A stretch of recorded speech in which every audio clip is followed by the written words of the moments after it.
Jaguar team boss James Barclay says ABB FIA Formula E's decision to use the ExCeL Centre for its London comeback is key for the championship's long-term future in the city.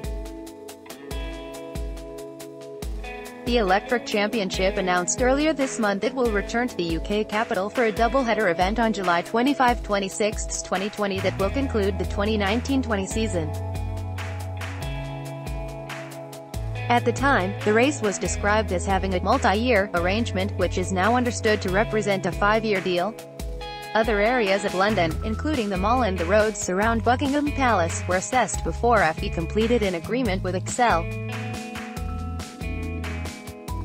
The inside story of FIA's London return. Barclay, who is also the chairman of the Formula E Teams and Manufacturers Association (FETAMA), explained that while the exhibition centre's Docklands location is not central, the likely absence of disruption to public life that a mall incorporating race would have involved is a key benefit to FIA remaining in London. From a location point of view, it's always really important that although on paper it may sound fantastic to be right in the heart of a key location in somewhere like London, the challenges weigh up for what that means for disrupting the city. Does it mean longevity? He told Autosport, "If we go and have one race and everyone complains because the traffic is terrible and then we don't go back, that's not good either." What is exciting about the venue that's been selected for London is that it looks like it has much more potential for longer-term stability, so, from that point of view, that's a real positive.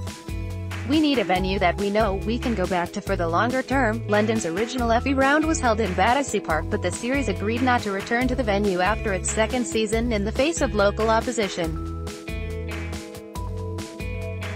Barclay added the longevity of the current ExCeL arrangement could help make it more popular. "We talk about date equity, and date equity is also really important, a date people know in their calendar. That's when that is every year," he said. "That's really important as we continue Formula E in any sporting event. The biggest and best sporting events are always at the same time.